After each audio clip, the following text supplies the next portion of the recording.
This recognition transforms how we approach romantic love.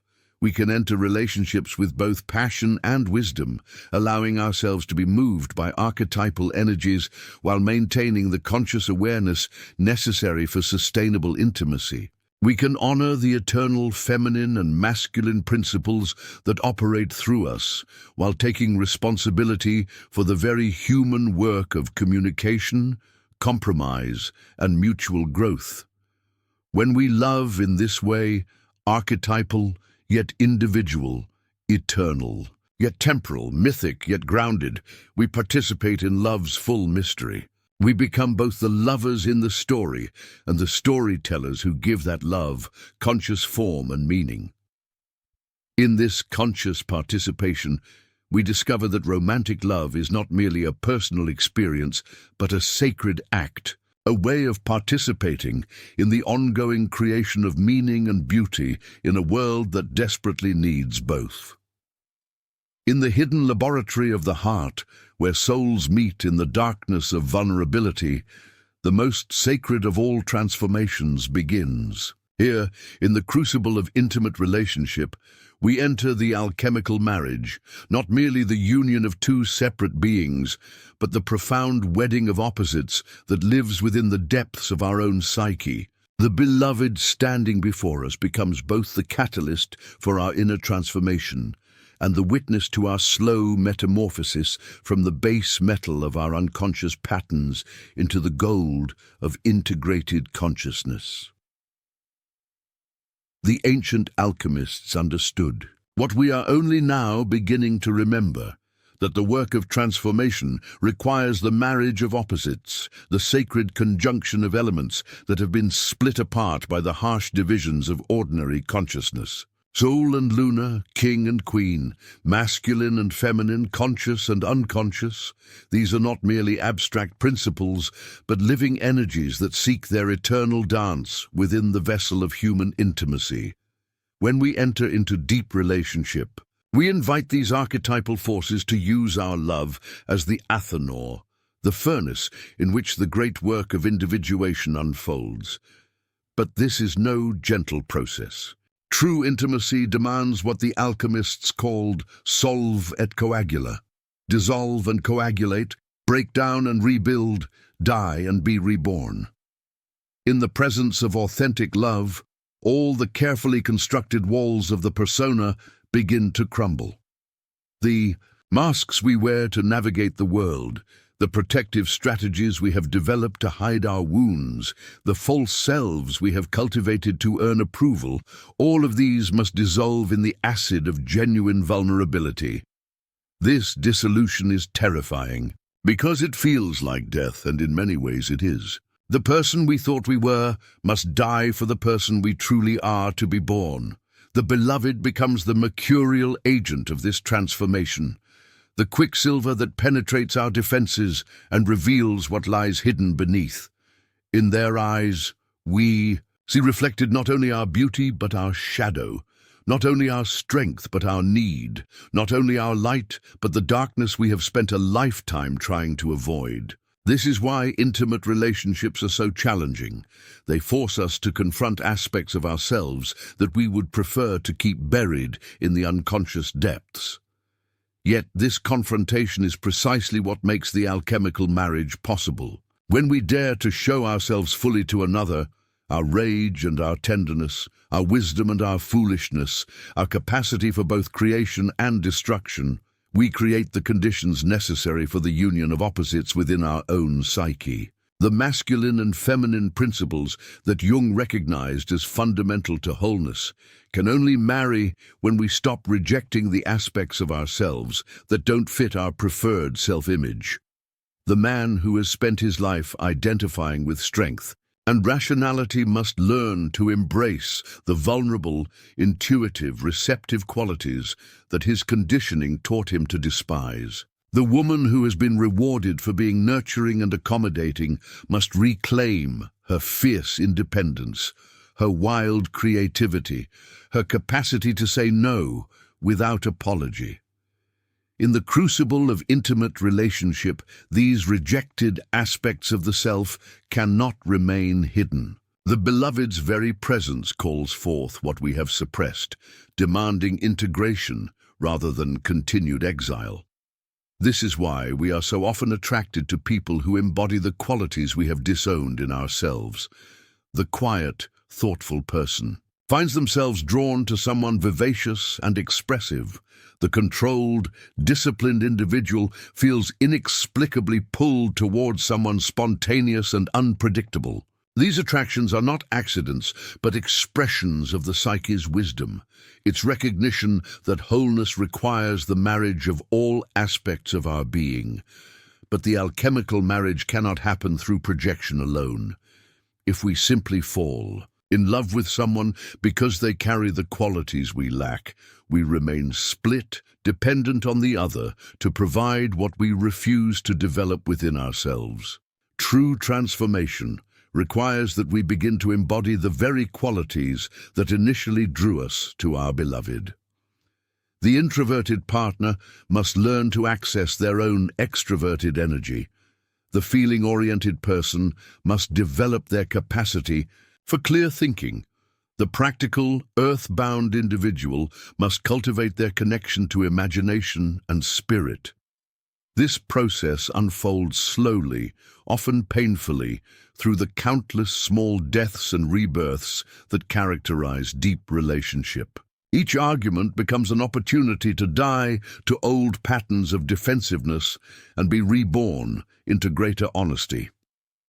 Each moment of jealousy offers a chance to dissolve possessive attachments and reconstitute as someone capable of genuine freedom. Each experience of disappointment invites us to let go of fantasy projections and embrace the complex reality of loving another human being. The beloved serves as both mirror and alchemical agent in this process. They reflect back to us aspects of ourselves we cannot see, often through the very qualities that annoy or challenge us most. The partner whose emotional expressiveness feels overwhelming may be showing us our own suppressed capacity for feeling. The beloved whose need for solitude triggers our abandonment fears may be revealing our own undeveloped relationship with independence. In the friction between differences, the heat necessary for transformation is generated. Yet the alchemical marriage is not simply about becoming more like our partner or integrating their opposite qualities. It is about discovering the fundamental unity that underlies all apparent oppositions. In the depths of authentic intimacy, we begin to glimpse what the mystics have always known, that the boundaries between self and other, masculine and feminine, conscious and unconscious, are ultimately illusory constructs of the divided mind. This recognition dawns slowly, often in moments of profound vulnerability, when the usual barriers between hearts temporarily dissolve. In the aftermath of deep lovemaking, in the quiet communion of shared grief, in the wordless understanding that passes between partners who have witnessed each other's complete humanity, in these moments we touch the gold that the alchemists sought, the unified consciousness that emerges when opposites cease their eternal war and discover their essential oneness. The transformation is not merely personal, but transpersonal. As we learn to hold the tension of opposites within our own being, we become vessels capable of containing the sacred marriage of archetypal energies. The divine masculine and feminine principles that move through the cosmos find expression through our love, using our relationship as a sacred temple in which their eternal dance can unfold.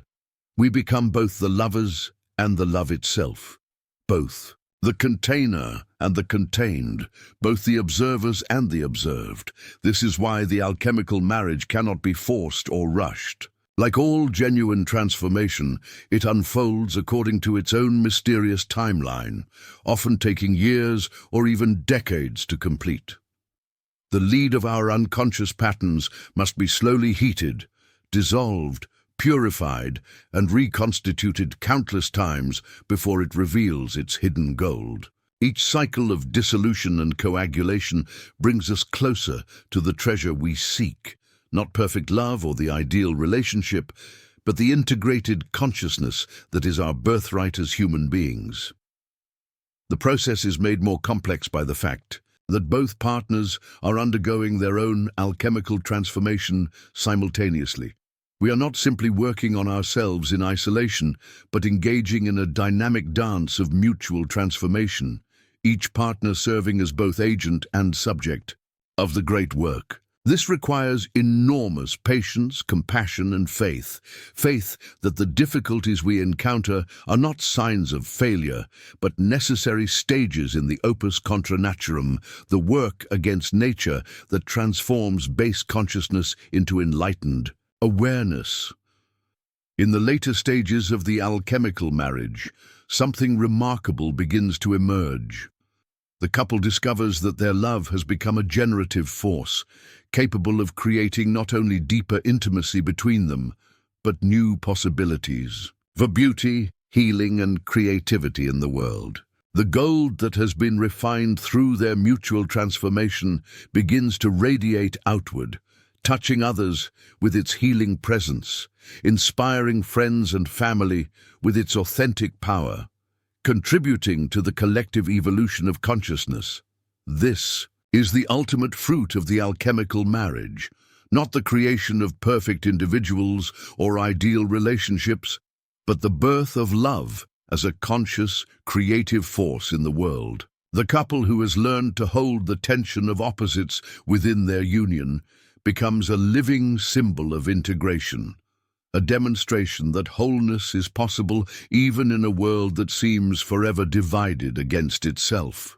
Yet even in its fullest flowering, the alchemical marriage remains a work in progress, never completed, always deepening.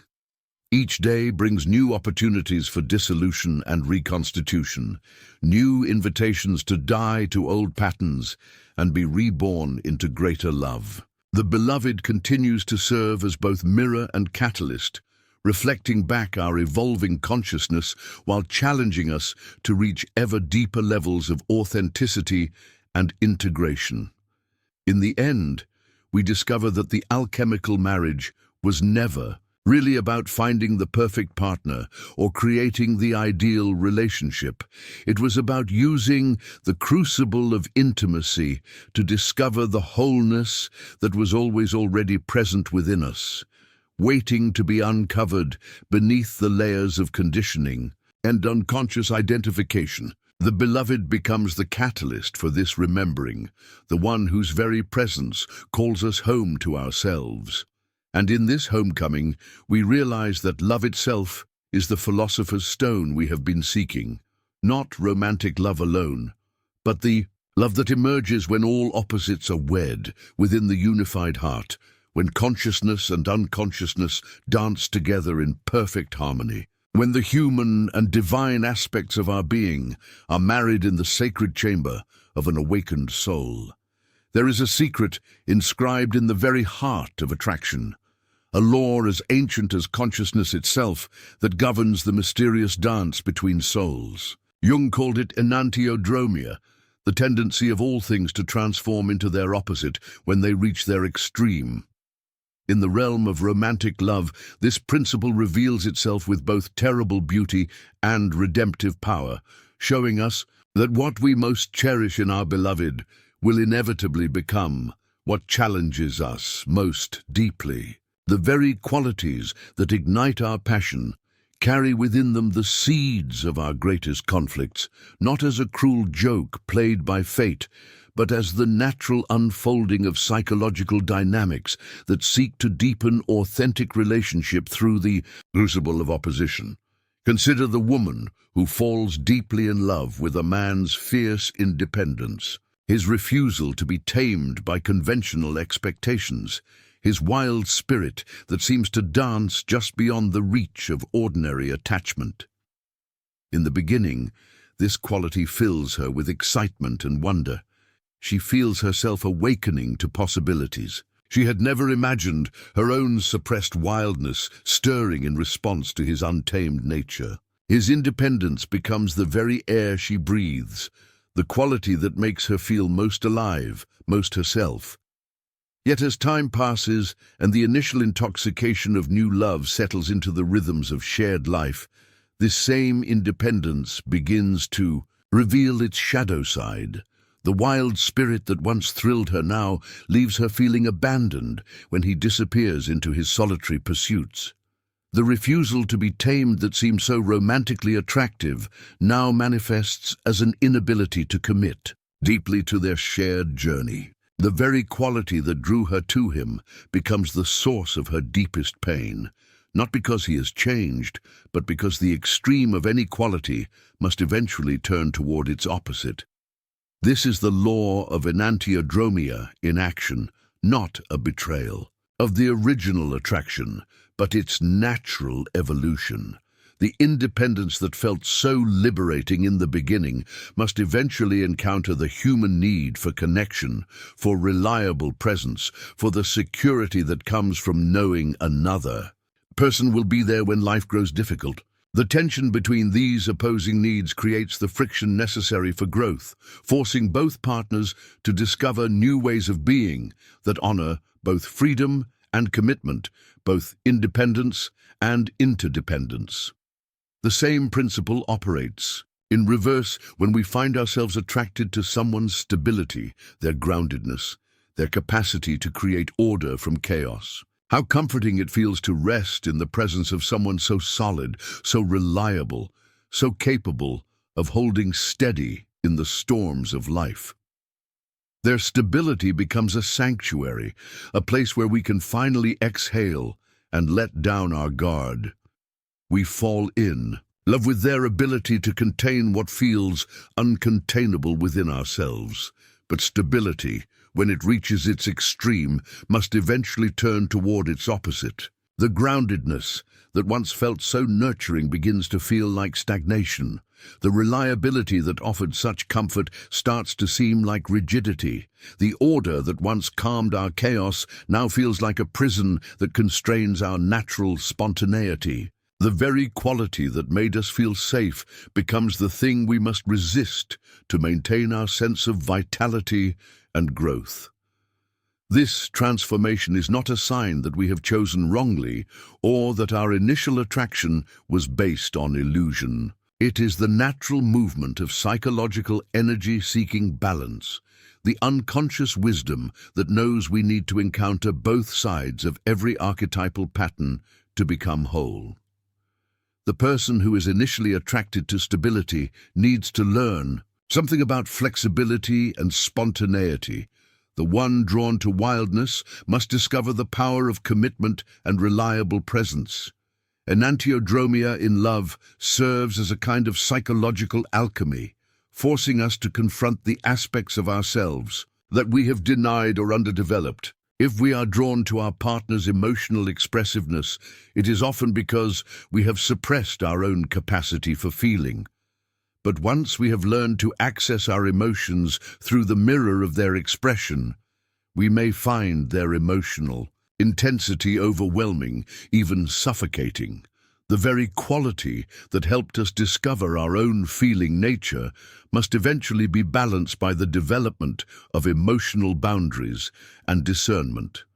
The principle reveals itself in the realm of communication as well. The partner whose eloquence and verbal sophistication initially captivated us may eventually become the one whose words feel like weapons, whose intelligence feels like a barrier to simple heart-to-heart connection.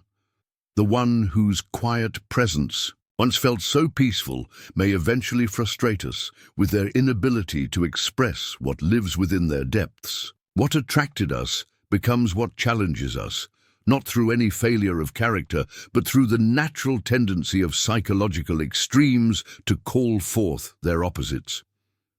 This understanding can transform how we navigate the inevitable disappointments and conflicts that arise in intimate relationship. Instead of seeing these challenges as evidence that we have made a mistake or that our partner has betrayed our expectations, we can recognize them as invitations to deeper growth. The quality that now frustrates us in our beloved is often pointing toward an aspect of ourselves that needs development. The free spirit whose chaos now threatens our stability is asking us to become more flexible, more capable of dancing with uncertainty. The protector whose strength now feels controlling is inviting us to claim our own power, to become less dependent on external sources of security.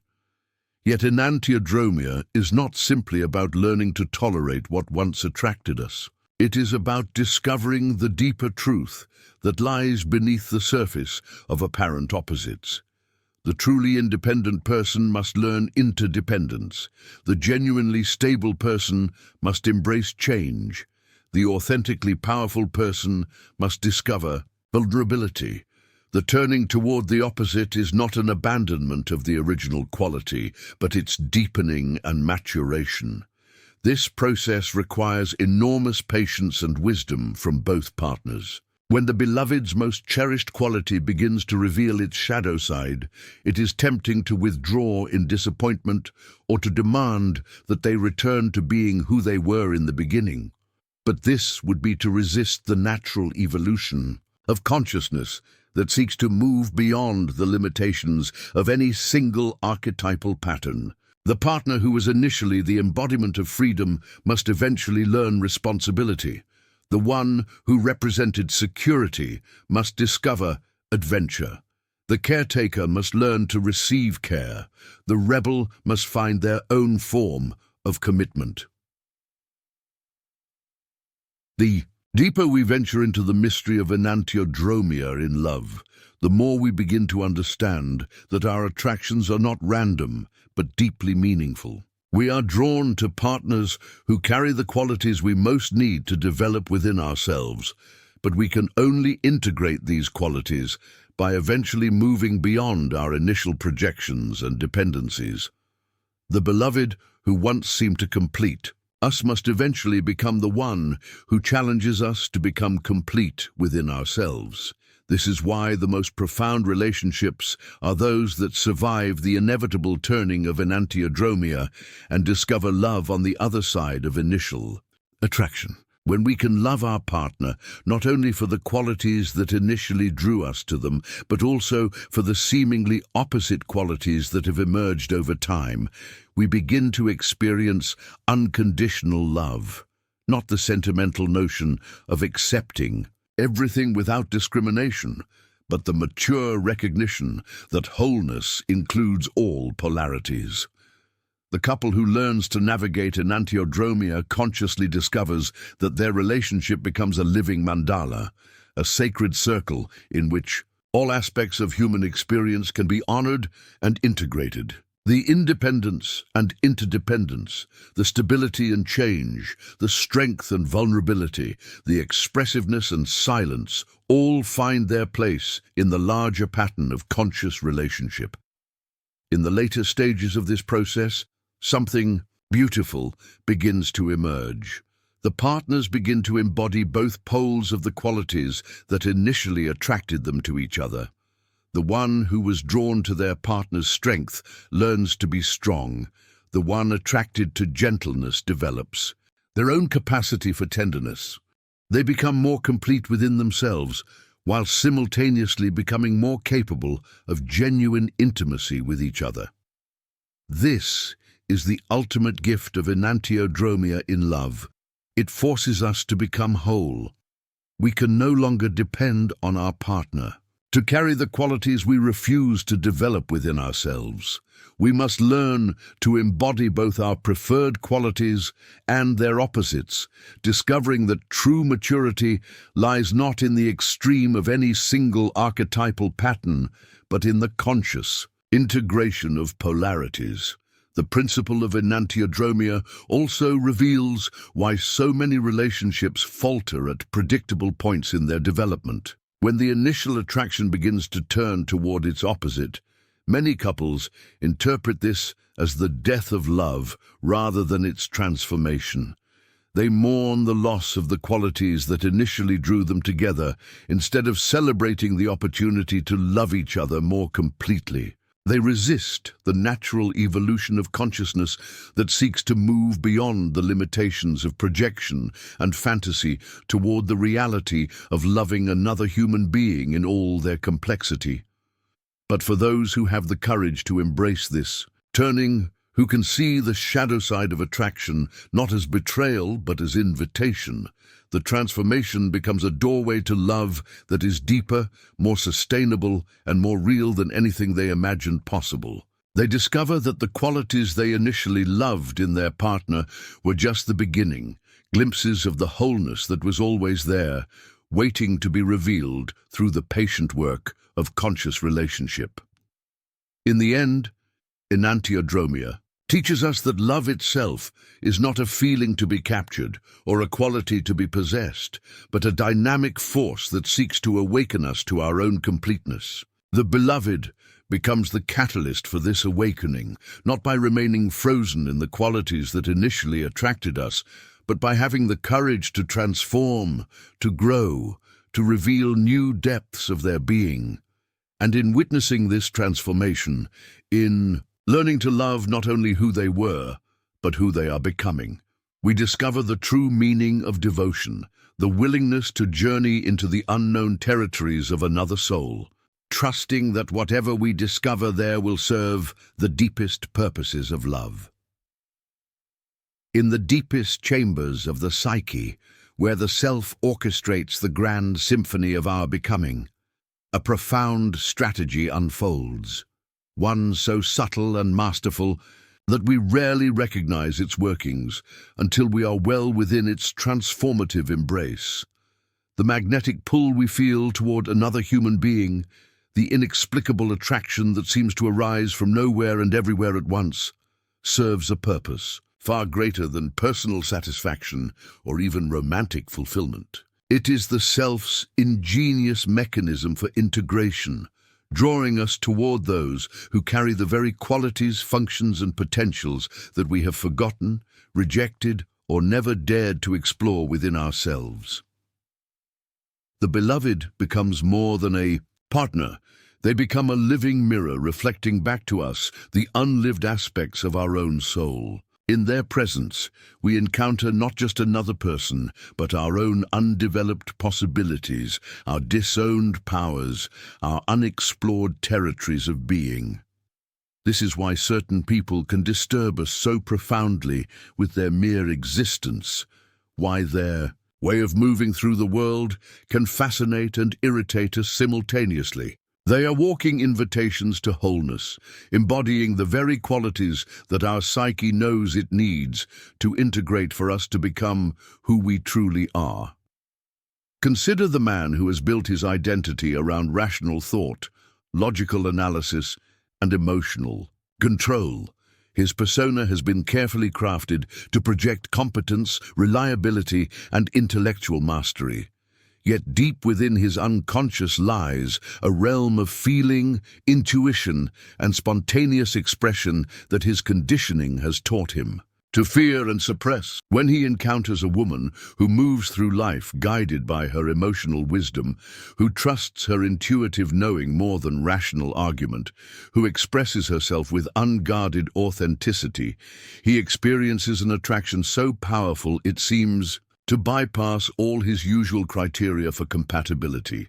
This attraction is not merely physical or even romantic in the conventional sense. It is the call of integration, the self's recognition that this woman carries the very qualities his psyche desperately needs to reclaim.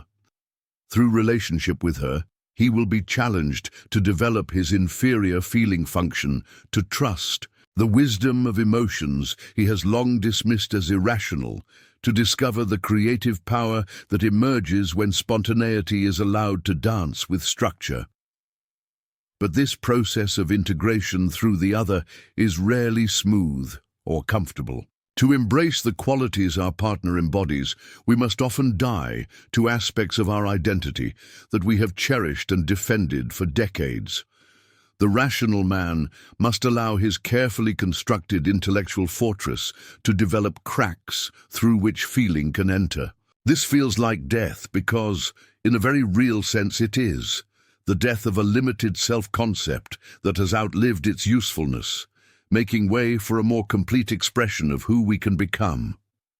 The woman who has always prided herself on her independence, her self-sufficiency, her ability to navigate life without needing anyone else, may find herself irresistibly drawn to a man whose strength lies in his capacity for interdependence, his natural ability to create and maintain deep connections, his gift for collaborative creation. Through her attraction to him, her psyche is attempting to integrate the relational aspects of her nature that her conditioning taught her to view as weakness or vulnerability. This integration cannot happen through admiration alone. We cannot simply appreciate our partner's gifts from a safe distance and call the work complete. True integration requires that we begin to embody these qualities ourselves, to allow them to take root in our own psychological soil and grow into authentic expressions of our expanding selfhood. This is why intimate relationships often feel like laboratories of transformation, places where we are constantly being challenged to stretch beyond our familiar patterns and discover new ways of being. The process is complicated by the fact that we often resist precisely the qualities we most need to integrate. The part of us that has rejected these aspects of experience usually has good reasons. Painful memories, cultural conditioning, family dynamics that taught us these qualities were dangerous or unwelcome. The controlled person learned to suppress spontaneity because chaos felt threatening in childhood. The independent person developed self-sufficiency as protection against abandonment or betrayal. To integrate the opposite qualities requires not just expanding our self-concept, but healing the wounds that originally led to their rejection. This is where the beloved's role becomes truly sacred. They become not just the carrier of our unlived potentials, but the witness to our struggle to reclaim them. In their patient presence, we learn to experiment with new ways of being, to risk expressing aspects of ourselves that feel foreign or frightening. The introverted person discovers their capacity for social warmth. The extroverted person finds their need for solitude. The thinking type develops their feeling function. The sensation-oriented individual opens to intuitive knowing. Each successful integration brings us closer to wholeness, but it also disrupts our familiar sense of self. We may go through periods of feeling like strangers to ourselves, unsure of who we are becoming or whether we can trust these emerging aspects of our personality. The beloved becomes our anchor during these times of psychological turbulence, reflecting back to us the continuity of our essential being, even as its expression transforms. The integration process often follows a pattern of fascination, resistance, projection, and finally, embodiment. Initially, we are fascinated by our partner's expression of qualities we lack. We may idealize these qualities, seeing them as purely positive and ourselves as deficient by comparison. Then comes resistance, as we encounter the shadow side of these qualities, discovering that emotional expressiveness can include destructive anger, that intuitive knowing can be irrational, that spontaneity can be irresponsible. During the projection phase, we may become critical of our partner for embodying the very qualities that initially attracted us. The rational person becomes frustrated with their partner's excessive emotionality. The independent person feels suffocated by their partner's need for connection. This criticism is often a defense against the uncomfortable recognition that we need to develop these qualities within ourselves. Finally, if we navigate these earlier stages consciously, we reach embodiment, the integration of our partner's gifts into our own psychological repertoire. We learn to access emotional wisdom without losing our capacity for rational thought, to embrace interdependence without sacrificing our autonomy, to welcome spontaneity while maintaining healthy structure. We become more whole not by abandoning our original nature, but by expanding it to include previously rejected aspects of human experience. This process reveals why certain relationships feel so essential to our development, even when they are difficult or challenging. The person who brings out our most intense reactions, who seems to trigger our deepest insecurities and resistances, may be the very person our self has chosen as the catalyst for our most necessary growth. They carry the medicine we need for our psychological healing, even when that medicine tastes bitter going down. The integration process also explains why we may find ourselves attracted to different types of people at different stages of our development. In our 20s, we might be drawn to partners who help us separate from family patterns and establish our individual identity. In midlife, we may seek relationships that challenge us to integrate neglected aspects of our personality. Later in life, we might be attracted to those who help us embrace our spiritual nature or confront our mortality.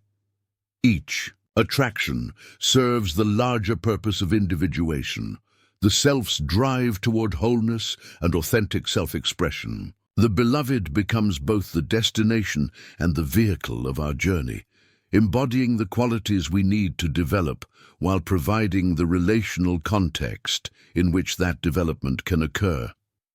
This is why Jung spoke of relationship as one of the most powerful paths to individuation.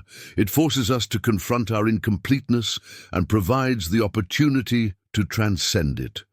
The process is not without its dangers. We may become so focused on integrating our partner's qualities that we lose touch with our own essential nature.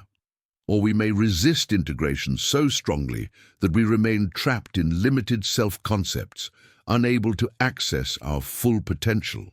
The key lies in conscious participation, recognizing that our attractions are meaningful, that our partner's qualities point toward our own unlived possibilities, and that integration requires active engagement rather than passive observation.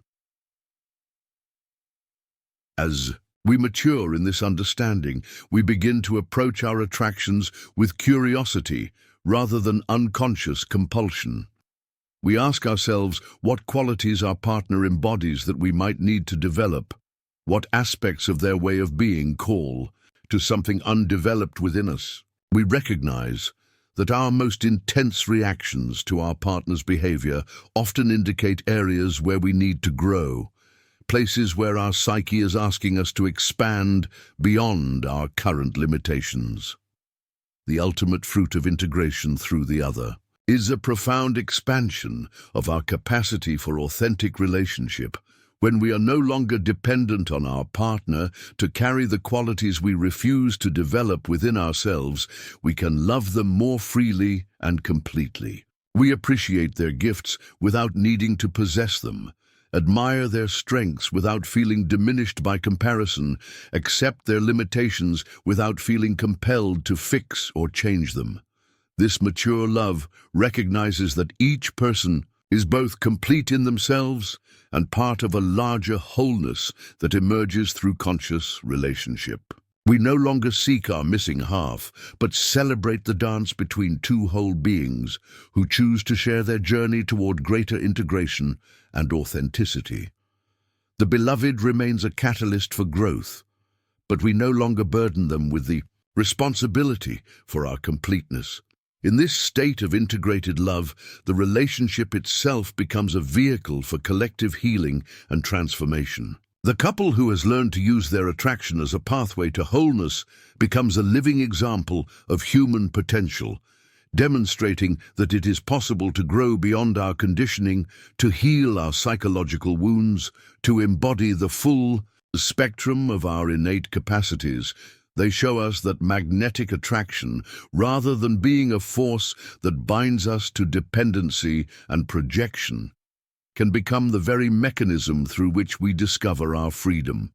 Freedom from the limitations of unconscious patterns, freedom to express our authentic nature, freedom to love without the distortions of need and possession. In this freedom, we find not the dissolution of relationship, but its apotheosis, love that serves not only the happiness of two individuals, but the evolution of consciousness itself.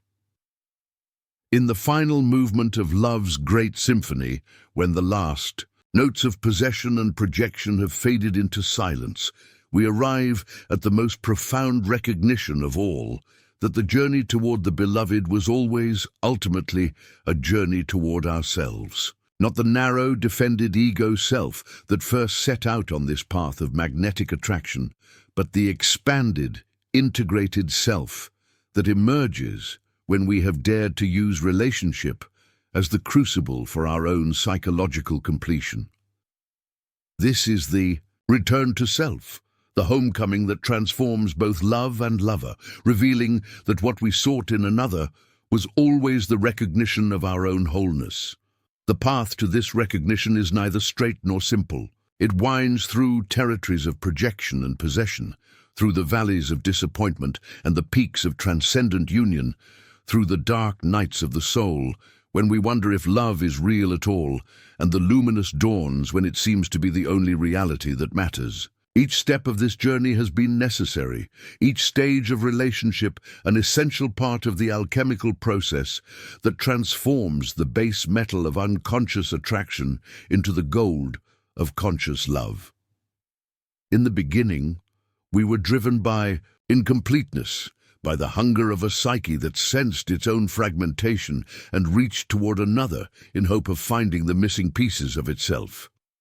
The beloved appeared as savior and completion, carrying those aspects of our nature that we had lost or never learned to access. Through the intoxication of early attraction, we tasted what wholeness might feel like, even as we mistakenly located that wholeness outside ourselves in the form of another person. This stage of unconscious projection served its purpose in the larger scheme of individuation. Without the powerful magnetism of attraction, we might never have been motivated to undertake the difficult work of psychological integration. The beloved became the bait that lured us into the deeper waters of self-discovery. Their very presence, challenging us to confront aspects of ourselves we had spent a lifetime avoiding. But projection, no matter how intoxicating, cannot sustain itself indefinitely. The beloved inevitably reveals themselves to be human rather than divine, flawed rather than perfect, individual rather than archetypal.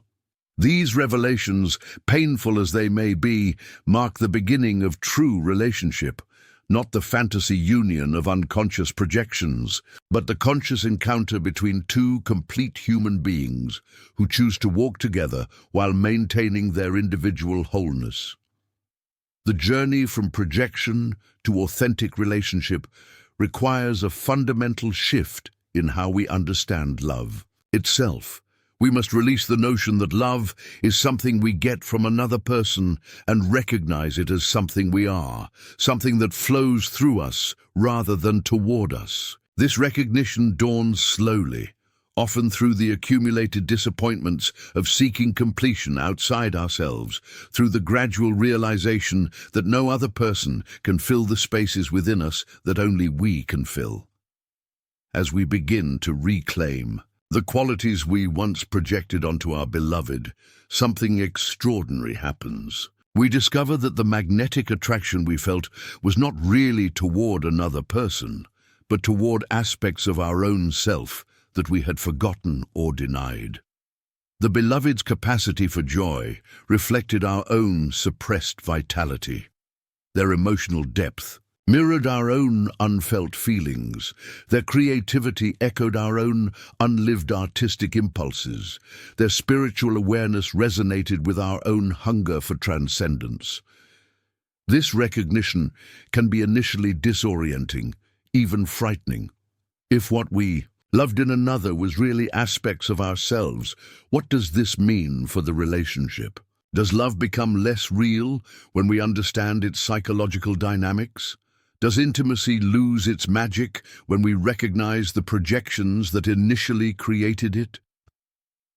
These questions mark a crucial threshold in the evolution of consciousness, the moment when we must choose between remaining unconscious and becoming truly awake to the nature of love. The choice to embrace consciousness transforms everything. Rather than diminishing love, the recognition of our projections deepens it. We begin to love our partner not for what they can give us or how they complete us, but for who they are in their own right, their unique journey, their individual struggles, their personal gifts and limitations. We appreciate them as fellow travelers on the path of individuation rather than as solutions to our own incompleteness. This shift from possessive need to generous appreciation marks the emergence of what Jung called the individuated relationship. Both partners have learned to stand on their own psychological ground while choosing to share their journey with another. They no longer cling to each other out of neediness, but gravitate toward each other out of genuine affinity and mutual respect. Their love becomes an expression of wholeness rather than an attempt to achieve it. The beloved, in this mature relationship, transforms from destination to guide. They become someone who witnesses and supports our journey towards self-realization, rather than someone who is supposed to provide that realization for us. Their presence in our life serves as a mirror that reflects back our own growth, our own integration, our own gradual awakening to the fullness of who we are. They celebrate our victories and stand with us in our struggles, but they no longer carry the impossible burden of being responsible for our happiness or completion. This transformation is not achieved once and maintained forever. It is an ongoing process, a daily choice to love consciously rather than unconsciously, to relate from wholeness rather than from need.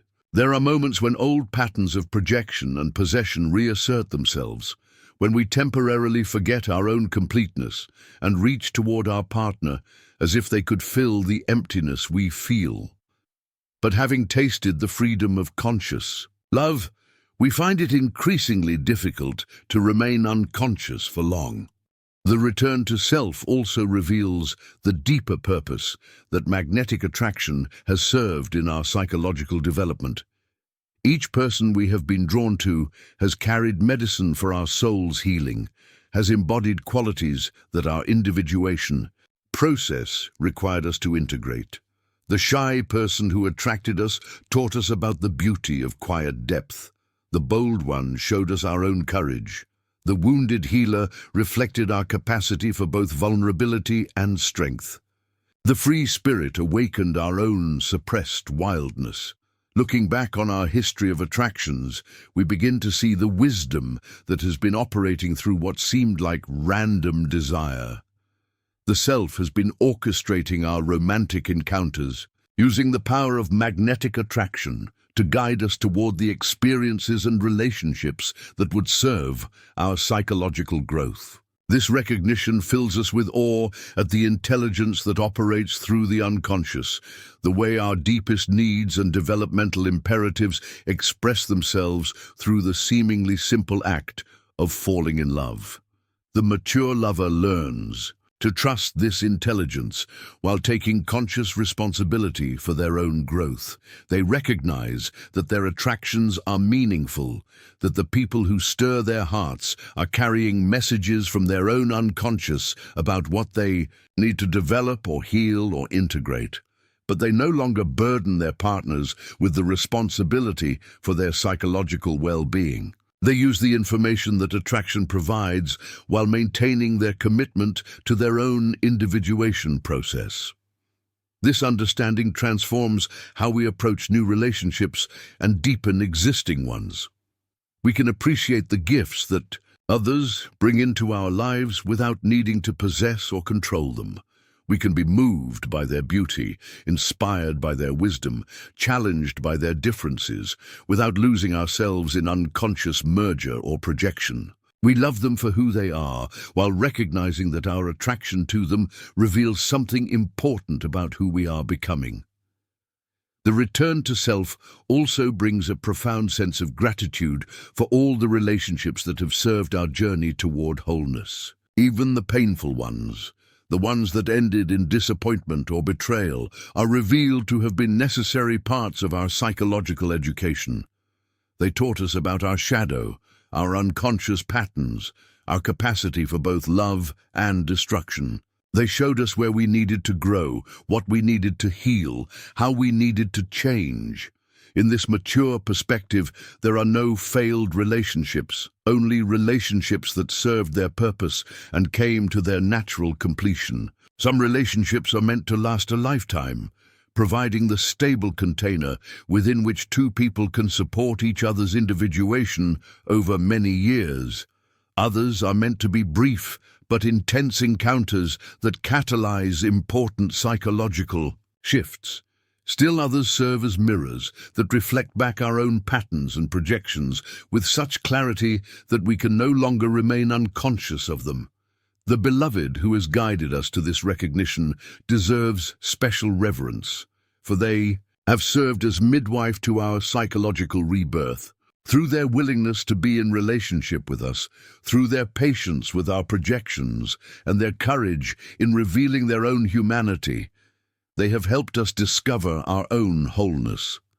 They have shown us that love is not something we lack but something we are, not something we get but something we give, not something that completes us but something that flows from our completion. As we mature in this understanding, our capacity for love continues to expand. Having learned to love ourselves fully, shadow and light, strength and weakness, masculine and feminine, conscious and unconscious, we become capable of loving others with the same unconditional acceptance. We no longer need others to be different than they are in order for us to be happy. We can appreciate their unique expression of the human journey while remaining centered in our own self-realization. This is the ultimate fruit of the return to self, not the end of relationship, but its transformation into something far more beautiful and sustainable than unconscious attraction could ever provide. We discover that conscious love is not less passionate than unconscious love, but more. So not less intimate but more intimate, not less magical but more magical. When we love from the fullness of our own being, rather than from the emptiness of our own need, we become conduits for love itself, channels through which the creative force of the universe can express its infinite capacity for connection and care. The magnetic attraction that first drew us toward another has revealed itself to be the self's own magnetic pull toward its own completion. In learning to love another consciously, we have learned to love ourselves completely. In using relationship as a crucible for integration, we have discovered that we are both the alchemist and the gold, both the seeker and the sought, both the lover and the beloved. The return to self is not a turning away from relationship, but a turning toward relationship from the ground of our own wholeness. And in that turning, love itself is transformed from unconscious compulsion into conscious choice, from possessive need into generous gift, from human desire into divine expression. YouTube. Description. What if the people you're magnetically drawn to aren't random encounters, but precise reflections of your own unlived possibilities? Carl Jung's revolutionary insights into human attraction reveal a terrifying truth. We don't fall in love with others.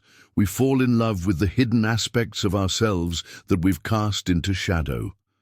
In this deep exploration of Jungian psychology, discover why that inexplicable pull toward certain people operates far beneath conscious awareness, drawing you toward the very qualities you've rejected in yourself. The controlled person magnetized by chaos, the saint fascinated by the sinner, the giver enchanted by the receiver.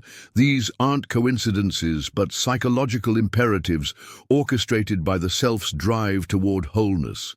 Jung understood that authentic attraction threatens our carefully constructed personas because it forces us to confront our shadow, that repository of disowned vitality waiting in the unconscious depths. The beloved becomes both mirror and catalyst, reflecting not only our light, but our beautiful, terrible darkness that holds the keys to psychological completion.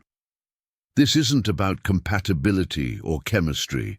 It's about the unconscious intelligence, guiding us toward the relationships that will serve our individuation. When we understand attraction as the self's magnetic pull toward its own completion, we transform from unconscious victims of mysterious forces into conscious participants in the great work of becoming whole. Share your own experiences with shadow. Attraction. What qualities draw you that you've tried to reject in yourself? Hashtags Carl Jung on shadow work und Individuation, Jungian psychology, unconscious, attraction, shadow projection, psychoanalytical theory, depth, psychology, persona and shadow, psychological wholeness. Carl Jung explained key. Real power begins the moment. You let go in the stillness of a moment before the rush of life's unrelenting tide sweeps us once more into its current. We arrive at the first gate. Surrender. It is not a place of grandeur or certainty, but a liminal space shrouded in fog. Here the air hums with silence and the unseen beckons. This is the edge of understanding, where the constructs we hold dear begin to unravel and the familiar contours of the ego waver like reflections on water. The persona, that elaborate mask we wear to navigate the world, feels fragile here. It clings to its roles and titles, the accumulated identities shaped by years of societal expectation and self-preservation. Like a child gripping a tattered blanket, the ego resists release, fearing what lies beyond its grasp. Yet, the call of the self, that deeper, boundless essence within, cannot be ignored. It whispers of a greater journey, one that demands we relinquish control to find true power. Imagine standing at the edge of a great forest, its trees towering and ancient, their roots buried deep in the earth. This forest is the unknown, the vast and untamed territory of the unconscious. To step into it requires faith, faith not in a clear path, but in the process itself. The ego protests, seeking to map and measure, to impose order upon chaos. But this is a sacred threshold, one that cannot be crossed with maps or plans. It demands something more profound. Surrender. Surrender is not defeat. It is not a yielding to weakness, but a deliberate act of courage. It is the willingness to set down the burden of control, to trust the flow of life's deeper currents. Like a river carving its way through stone, the process of surrender shapes us, eroding the rigid walls of resistance and revealing the soft, pliable essence beneath. It is in this yielding that transformation begins. The journey of letting go is fraught with paradox. To gain power, we must relinquish it. To find ourselves, we must lose the selves we thought we were. These contradictions are not obstacles but guides, pointing the way to a more profound truth. As Carl Jung wrote, "One does not become enlightened by imagining figures of light, but by making the darkness conscious." The first step toward that light is to step into the shadow of unknowing. In this fog of surrender, the senses heighten. Each breath becomes a dialogue with the unseen. The persona, stripped of its usual anchors, begins to dissolve. What remains is a profound vulnerability, an openness to the mysteries of the soul. Vulnerability is not weakness, but the fertile ground from which growth emerges. Like the earth softened by rain, we become receptive to the seeds of transformation. The ego's fear of surrender stems from its nature. It thrives on control, defining itself through boundaries and distinctions. Yet these very boundaries imprison the soul. The greater self, vast and interconnected, lies beyond the ego's narrow confines. To approach it, we must first unlearn the habit of grasping. We must loosen the clenched fists of our minds and hearts, allowing space for the unknown to enter. As the fog thickens, the contours of the familiar world fade. This is the liminal state, a realm between the known and the unknown. It is a place of potential, where the old begins to crumble and the new stirs beneath the surface. In mythology, this moment is often marked by a descent, a journey into the underworld, the abyss, the belly of the whale. It is not an easy passage, but it is a necessary one. For in the depths, we find the treasures that the surface world could never reveal. Consider the myths of ancient heroes. Persephone descending into Hades, Orpheus venturing into the shadowy realm of the dead, Inanna stripped bare as she journeys to the underworld. These stories echo the soul's journey of surrender. Each descent is a step toward integration, a movement toward the wholeness that lies at the heart of individuation. To follow their path is to embrace the wisdom of the unconscious, to trust that the journey downward is also a journey upward. The threshold of surrender is both an ending and a beginning. It is the collapse of the old self and the silent stirrings of something new. To cross this threshold is to acknowledge that the ego, while necessary, is not the totality of who we are. It is to open ourselves to the self, that deeper, more authentic essence that waits patiently in the shadows. This is not a journey of addition, but of subtraction, of shedding the layers that obscure our true nature. In surrender, we come face to face with our fears, the fear of losing control, of becoming unmoored, of stepping into the void. But it is in facing these fears that we discover their true nature. They are not barriers, but thresholds, each one an invitation to grow. To let go is to trust the wisdom of the unconscious, to believe that the self knows the way, even when the ego does not. And so, the first gate opens. The fog envelops us, not as an enemy, but as a companion.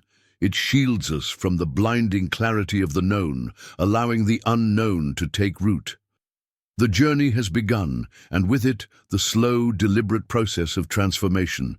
Like a seed, buried in the dark earth, we surrender to the forces that will shape us, trusting that in the fullness of time, we will emerge, changed and renewed. The labyrinth is not a place you find on a map, nor a destination the weary traveler stumbles upon. It is woven into the very fabric of your being, stitched into the corridors of the unconscious. Within its depths lies the shadow, that unseen and often unacknowledged keeper of fears, desires, and secrets. It waits, not as an adversary, but as a reflection, a mirror showing the aspects of ourselves we have chosen to banish into darkness. To step into the labyrinth is to abandon the safety of the light. The air grows thick, and the walls seem to close in, forcing a confrontation with what lies hidden. The shadow is not a singular entity, but a composite of everything disowned. The rage we deny, the vulnerabilities we suppress, the instincts we deem unworthy. It is the part of ourselves we fear might overwhelm us, though it whispers always from the periphery. Here, in these twisting chambers, the journey begins with discomfort. The walls pulse with unspoken truths, and each step echoes with questions unasked. You sense a presence behind you, though when you turn, there is nothing. The labyrinth, like the shadow, plays tricks on perception, forcing you to confront the distortion of self that you have long ignored. To embrace the shadow is to reclaim power from fear. For years, you may have avoided these depths, believing that to acknowledge the shadow is to risk being consumed by it. But the truth is more complex, more paradoxical. The shadow grows monstrous not from its nature, but from neglect. It thrives on rejection, feeding on the energy you expend to keep it hidden. The archetype of the hero calls to you now, echoing through myth and time. Heroes are not fearless. They are those who, despite their fear, venture forth into the unknown. Like Theseus entering the labyrinth to face the Minotaur, you must tread deeper, guided only by the fragile thread of intention. The shadow may appear as the beast, the devourer of dreams, but as the confrontation draws near, you begin to see it as it truly is, an unintegrated fragment of your soul. This encounter is not one of violence, but of reconciliation. The shadow holds no weapon, it simply offers you a reflection. What you see may terrify you, but it is a terror born of recognition. You see the rage you have buried, the longing you have denied, the weakness you have scorned. And yet, these are not enemies. They are parts of you that have awaited acceptance, pieces of the puzzle necessary for your wholeness. In this sacred underworld, you learn to listen to the shadow's voice. It is not a voice of destruction, but of longing. The shadow does not seek to harm you, it seeks to belong to you. It reveals hidden talents, dormant creativity, and untapped strength. The more you embrace it, the more you see its true form, a guide rather than a threat. As you walk the labyrinth, you begin to understand its purpose. It is not a place to be conquered, but a map of your own psyche. The twists and turns are the paths of avoidance you have taken, the dead ends, the fears you refuse to face. But now, with courage kindled, you navigate these corridors with newfound clarity. Emerging from the labyrinth, you are not unscathed, but you are transformed. The shadow no longer looms as a separate force. It has been integrated, its energy reclaimed. You are more whole, more authentic, for you have embraced what was once denied. In the light of your newfound understanding, you see the shadow for what it truly is, the keeper of your untapped potential. The labyrinth remains within you, its corridors forever part of your inner landscape. But now, its darkness no longer terrifies. Instead, it stands as a reminder that within the depths of the unconscious lies not only fear, but profound power, waiting patiently to be reclaimed. Individuation is the soul's great work, a sacred alchemy unfolding within the depths of the psyche. Imagine yourself as a vessel of raw material, unrefined, unbalanced, yet rich with potential. The journey before you is nothing less than the transformation of this base matter into gold, the distillation of the fragmented self into something whole and radiant. Alchemy speaks in symbols, weaving its secrets into the imagery of fire and water, dissolution and coagulation. These ancient metaphors are not confined to the laboratory. They live within us. They describe the soul's journey of purification, a process both painful and beautiful. To individuate is to step willingly into this crucible, where ego and self meet, collide, and merge. The ego, that ever-present voice of identity and control, resists this union at first. It fears annihilation, for individuation demands surrender, not of existence, but of its illusion of autonomy. The conscious mind must descend into the dark waters of the unconscious, where it encounters its opposite. It is here that opposites, light and shadow, masculine and feminine, creation and destruction, begin their dance. The alchemical process begins with nigredo, the blackening, where the false constructs of the ego crumble. It is the necessary death of the old self, a phase of chaos and disorientation. The psyche, stripped of its certainties, enters the void. Yet within this darkness, the seeds of transformation are sown, like the alchemist gazing at the blackened ashes of a burned material. You must trust that destruction is not the end, but the beginning of refinement. Next comes albedo, the whitening. This is the phase of illumination, where the unconscious reveals its treasures. It is not a gift freely given, but earned through courage and introspection. As the ego dissolves its rigid boundaries, the psyche begins to integrate its opposites. light and shadow blend, creating a purity of essence. It is here that the fragmented pieces of the self start to realign, forming a clearer reflection of the greater whole. Then rubedo, the reddening, the stage of completion. This is the moment when the soul, having passed through fire and water, emerges unified and radiant. The opposites are no longer adversaries but partners, their tension resolved into harmony. The individual becomes not a singular note, but a chord, resonating with the fullness of being. Individuation is not a linear path, but a spiral, a movement that circles back upon itself. Each turn brings you closer to the core of your being. Yet, the process is infinite.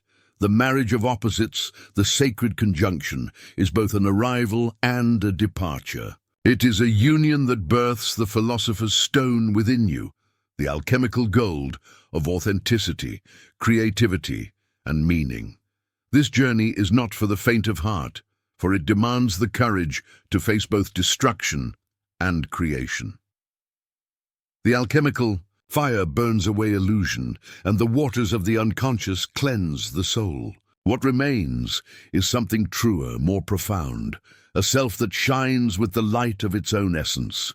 You stand now as both the alchemist and the materia, the one who transforms and the substance being transformed. This work is sacred, not because it is extraordinary, but because it is universal. It is the process of becoming fully human, fully divine, and fully yourself. And as you carry the gold of individuation forward, you illuminate not only your path, but the path for others, leaving behind a trail of light in the darkened labyrinth of existence. The night is thick, impenetrable, and seemingly endless. It is not the night of sleep or rest, but the dark night of the soul, where the familiar contours of your identity dissolve, leaving you adrift in a vast and formless void. This is nigredo, the first stage of alchemical transformation, where everything you thought you were burns away, leaving only ashes. It begins quietly, like the creeping shadows of dusk. The life you have built, the roles, the relationships, the ambitions, no longer fits. The walls of your world grow too narrow, the mask of the persona too tight. There is no single event that marks the descent. Rather, it is a slow unraveling, a quiet surrender to forces greater than yourself. This is not the death of the body, but of the ego, the constructed self that clings to control and certainty. The structures you relied on crumble, leaving you exposed to the chaos beneath. The darkness is not just around you, it is within you. It seeps into the cracks of your consciousness, unearthing buried fears and forgotten wounds. You try to resist, to fight against the encroaching night. But resistance only deepens your despair, and yet, within this despair lies a strange and paradoxical hope. The old self must die for the new one to be born. Nigredo is not an ending but a beginning, though it wears the guise of destruction. Like seeds buried beneath the frost of winter, your potential lies dormant, waiting for the moment of renewal. But for now, you must sit in the darkness, feeling its weight, its silence, its unrelenting presence. The alchemists called this phase the blackening, the stage where all impurities rise to the surface to be burned away. In this fire, your illusions are stripped bare, leaving you face to face with the raw truth of your being. It is painful, yes, but it is also purifying. The fire does not destroy you, it refines you, revealing the essence hidden beneath the dross. Mythology is rich with stories of descent, the hero who ventures into the underworld, the goddess who surrenders to the depths. These are not tales of defeat, but of transformation. To enter the darkness is to accept the necessity of change, to trust that the void is not empty, but full of unseen possibility. In this stage, confusion reigns. You do not know who you are, where you are going, or what lies ahead. This uncertainty is not a failure, but a gift, for it opens you to new ways of seeing and being. The ego, with all its rigid beliefs and defenses, cannot survive here. It must dissolve, making way for something greater. The pain of nigredo is not without purpose. It is the pain of growth, of shedding old skins to make room for new life. Like a caterpillar in its chrysalis, you are neither what you were nor what you will become. You are in the in-between, the sacred space of transformation. As the night deepens, you begin to notice something subtle but profound. Within the darkness, there is a flicker of light, not external, but internal. It is the light of your essence, the spark of the self that cannot be extinguished. This light does not banish the darkness, but coexists with it, illuminating the path forward. You are not alone in this night. The ancestors who walked this path before you left markers to guide your way, the myths, the symbols, the wisdom of the ages. They remind you that the dark night is not a punishment, but a rite of passage, a necessary initiation into the mysteries of the soul. And so, you sit with the darkness, not as an enemy, but as a companion. You allow it to do its work, trusting that the seeds buried in the frost will one day break through the soil, reaching for the sun. For now, you rest in the silence, knowing that renewal begins in the depths. Within the depths of the unconscious lies a vast, timeless landscape populated by ancient forms, archetypes. These are not mere symbols or fictions, but living realities of the psyche, guiding forces that shape our inner and outer worlds. They are the guardians of the deep, watching over the sacred journey of transformation, their voices whispering through the corridors of our dreams and the narratives of our lives. Each archetype carries a piece of the soul's story, reflecting both the universal and the personal. The wise old man, with his lantern held high, illuminates the path of wisdom. He is the sage within, the quiet voice of reason and foresight that emerges when we are lost in the shadows of confusion. His presence reassures us that there is meaning, even in chaos, that our suffering is a bridge to insight. The nurturing mother stands as the archetype of unconditional care, the fertile soil from which life springs and to which it returns. She is both the giver and taker of life, embodying the cycles of creation and dissolution. Her love is both tender and fierce, challenging us to grow while holding us in her embrace. In her, we find the paradox of nurture and surrender. Then there is the trickster, the playful and disruptive force that unsettles the order of things. The trickster does not destroy for destruction's sake, but reveals the cracks in our rigid structures. He is the catalyst for transformation, the unpredictable energy that forces us to confront the illusions we cling to. His laughter echoes through the halls of the psyche, reminding us not to take ourselves too seriously. And the hero, the archetype of courage, determination, and sacrifice. The hero is not confined to the battlefield or the grand quest, but lives in the quiet acts of resilience and the willingness to face our fears. The hero's journey is our journey, a universal call to step beyond the familiar into the unknown, to slay the dragons of doubt and claim the treasure of authenticity. Archetypes are more than characters in a story.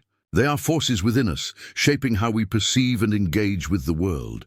They reveal themselves through the myths we inherit, the roles we play, and the dreams that stir us in the night.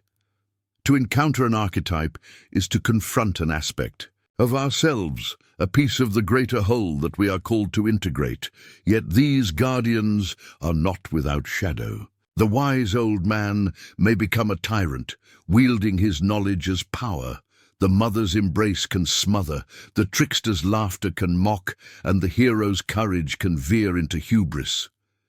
To work with archetypes is to navigate their dual nature, to recognize both their gifts and their challenges. As we journey through the labyrinth of the unconscious, the archetypes serve as mirrors, reflecting back our hidden truths. They are mentors, guiding us towards self-understanding. But they do not give their wisdom freely. We must approach them with humility and courage, willing to see not only their light, but also their shadow. In myth, the archetypes are often gatekeepers, standing at the thresholds of transformation. To pass through, we must engage with them, learn their lessons, and integrate their essence into our being. This is the work of individuation, the alchemical process of uniting opposites and becoming whole. Archetypes are not static, they evolve as we do. The hero who sets out on the quest returns as the wise old man, bearing the wisdom of his journey. The nurturing mother becomes the crone, the harbinger of endings that make way for new beginnings. The trickster's disruption leads to the creation of new order. They are dynamic forces, mirroring the cyclical nature of life and transformation. As we walk the path of self-discovery, we are never truly alone. The archetypes walk with us, their presence woven into the fabric of our being. They are the ancient guardians of the psyche, guiding us through the labyrinth of our unconscious, revealing paths to self-understanding and the sacred wholeness that awaits us at the journey's end. Life is a dance of opposites, an eternal rhythm where the pendulum of the psyche swings between extremes. Joy bursts forth like sunlight breaking through a storm, only to dissolve into the quiet melancholy of twilight. Strength rises in defiance, yet vulnerability follows close behind, softening the edges of our resolve. This is enantiodromia, the great balancing force of the soul, a law as old as time itself. In the beginning, we resist the swing. We cling to one pole, believing that happiness without sorrow, light without shadow, can be sustained. But the pendulum knows no stasis. It must move, for movement is life. To deny its rhythm is to invite stagnation, a calcification of the spirit that stifles growth. The opposites must dance, for in their union lies transformation. Consider the hero of myth standing at the peak of triumph. The crowd cheers, the victory is won, and yet beneath the surface a shadow stirs. The same qualities that carried the hero to glory, his ambition, his unwavering certainty, now threatened to become his downfall. For enantiodromia whispers that strength untempered by humility turns brittle, and victory without wisdom breeds arrogance. This law of counterbalance is not a punishment, but a teacher. It reveals the paradoxes that shape our lives.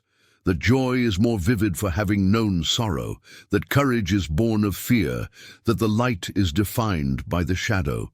The tension between opposites is not a flaw in the fabric of existence, but its very essence, the thread that weaves the tapestry of the soul.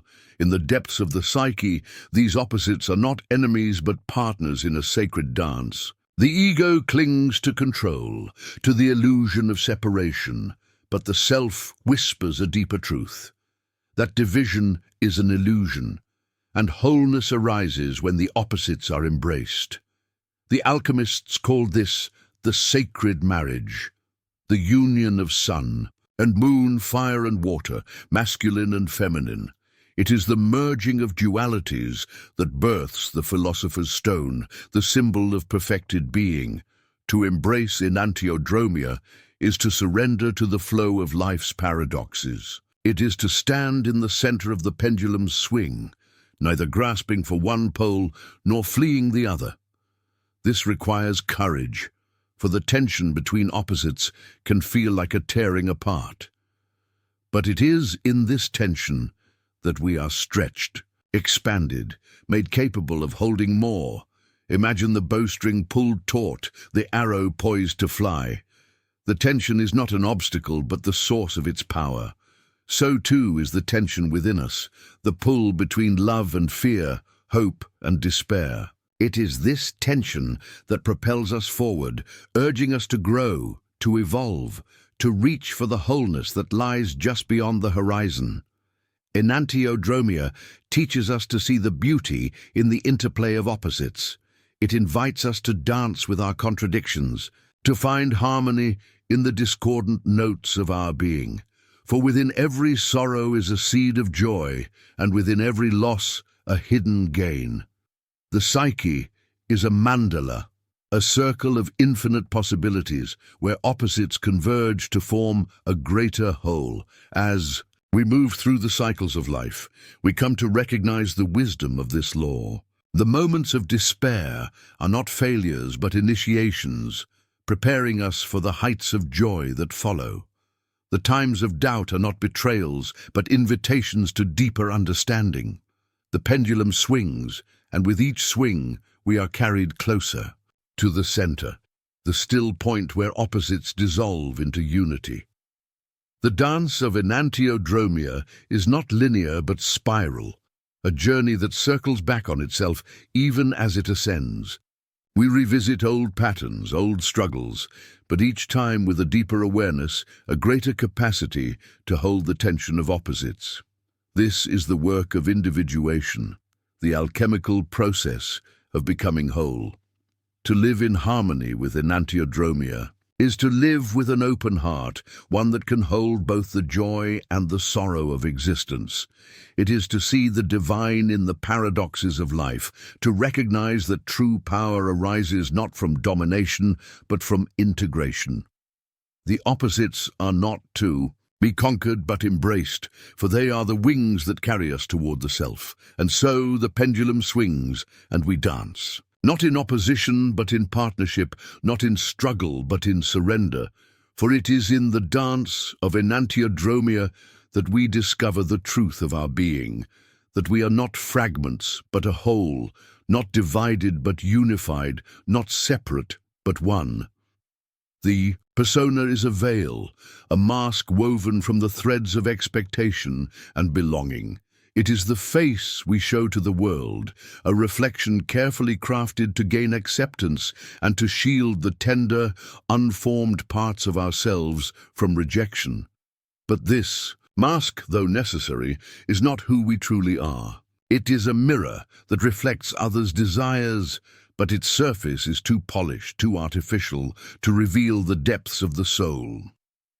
From our earliest days, we learn to don this mask. A child discovers that laughter brings approval, and tears invite admonishment. Slowly, like a sculptor chiseling away the raw stone, we carve a persona to fit the mold of what the world expects. We become the dutiful student, the loyal friend, the diligent worker. Yet beneath these roles lies an unease, a faint whisper that what we are showing is not the fullness of who we are. The persona serves its purpose. It allows us to navigate society's labyrinth, to build connections and find our place within the collective. But over time, this mask can become a prison, its edges digging into the skin of our authenticity. The more we wear it, the more we risk mistaking the mask for the face beneath. The persona intended to protect becomes a barrier between us and the self. To unveil the persona is an act of courage. It requires us to step into the unknown, to risk the vulnerability of being seen as we are, not as we are expected to be. This unveiling is not a violent tearing away, but a delicate unraveling, a peeling back of layers to reveal the essence within. It is the work of a lifetime, for the mask is tenacious, clinging to the psyche with the strength of habit and fear. Imagine the persona as a cocoon, a protective shell that allows the caterpillar to transform. But if the cocoon is never shed, the butterfly cannot emerge. To cling to the persona is to deny the soul's capacity for growth, to remain trapped in a form that no longer fits. The unveiling is not an abandonment of the persona, but a transcendence of it, a recognition that it is a tool, not an identity. In the myths of old, the hero often wears a disguise, a cloak that conceals their true nature. This disguise allows them to navigate the trials of their journey, but the moment of revelation comes when they cast it aside, standing naked before the world in their authenticity. So too must we face the moment of unveiling, the moment when we dare to step out from behind the mask and say, "This is who I am." But how do we begin this unveiling? It starts with self-awareness, with the willingness to look at the mask we wear and ask, who am I without this? The journey inward is fraught with uncertainty, for the persona is comfortable, familiar. To let it go is to risk rejection, to face the fear that who we are at our core might not be enough. But it is only by stepping into this fear that we can discover the truth of our being. The unveiling is not a rejection of the persona, but an integration of it. The mask is not the enemy. It is a part of us, a necessary stage in our evolution. To unveil the persona is to honor its purpose while transcending its limitations, to recognize that we are more than the roles we play. It is to embrace the paradox of being both mask and essence, both form and formlessness. As the layers fall away, what remains is not a void, but a fullness, a richness of being that the mask could never capture. The soul shines forth unencumbered, its light no longer filtered through the lens of pretense. This is the gift of unveiling, the discovery of our true nature, the realization that we are not what we thought we were, but something infinitely more expansive, more profound. The unveiling of the persona is not a destination, but a process, an ongoing journey of becoming. It requires us to be gentle with ourselves, to honor the mask even as we let it fall away. It is a dance of revelation and concealment, a spiral that brings us ever closer to the core of our being. And so, we take the first step. We loosen the mask's grip, allowing the air of authenticity to touch our skin. We dare to be seen, not as we think we should be, but as we are. In this daring, we find freedom. In this unveiling, we find the self. The wound is where the light enters, or so the old wisdom goes. But in the moment of agony, such truths feel distant, almost cruel. Pain burns through the defenses of the soul, leaving it raw and exposed, and in that rawness we come face to face with the fragile miracle of our humanity. The wounded healer lives within this paradox, bearing the scars of suffering, yet wielding them as instruments of grace. In the myths, there is Chiron, the centaur struck by an incurable wound. His pain was eternal, and yet from that pain he became the greatest of healers, a mentor to heroes and a custodian of wisdom. He teaches us that suffering, though bitter, is a crucible. It refines, reshapes, and redefines us. It reveals the depths of our endurance and the breadth of our compassion. To be wounded is not merely to endure loss, but to gain vision, a vision born of the shadows. The wound is a gateway, though it may appear as an abyss. It beckons us inward, demanding that we confront what we would rather ignore. We descend, step by step, into the darkness of our pain, not to vanquish it, but to understand it. In this descent, we see that pain is not a punishment, but a teacher, whispering truths we were too proud or too afraid to hear. Imagine the soul as a vessel, its surface smooth and unbroken. In such a state, the vessel holds only what it can contain. But when it is cracked, something miraculous happens. The light pours through the fractures, illuminating the inner chambers. The soul expands, no longer confined by the walls it once thought it needed. Through our wounds, we become larger, more spacious, more capable of holding the complexity of existence. The archetype of the wounded healer reminds us that our suffering is not an end, but a beginning. It is a call to transformation, an invitation to alchemize pain into wisdom. This process is not linear, it is a spiral, an ongoing dance of descent and ascent. Each return to the wound brings new insight, new strength, new understanding. But the wounded healer is not only a figure of self-transformation, it is also a guide to others. Our wounds become bridges, connecting us to the pain of those around us. They teach us empathy, the ability to sit with another's suffering without flinching, without needing to fix or change it. In this way, our wounds become gifts, enabling us to hold space for the healing of others. There is a paradox here, as in all profound truths. To heal, we must embrace the wound. To lead others, we must be willing to walk with them through the valley of shadows, not as saviors, but as fellow travelers. The wounded healer does not offer cures, they offer presence. They offer the gift of being seen, of being understood, of being accompanied. This archetype challenges the notion that healing is about erasure or return to a prior state. True healing is not about undoing the wound, but integrating it. The wound becomes a part of the whole, not a blemish to be hidden, but a badge of resilience and wisdom. The scars we bear are maps of our journeys, etched into the landscape of our souls. To embody the wounded healer is to accept that pain is a part of life, but it is not the end of life.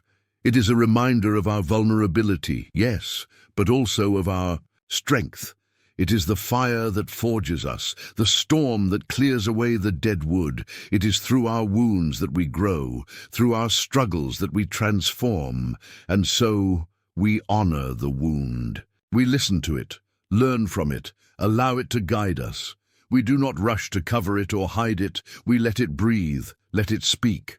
For in its voice, we hear not only our own story, but the stories of countless others. In its presence, we find connection, compassion, and the courage to move forward. The wounded healer is a paradox, a figure of both pain and power.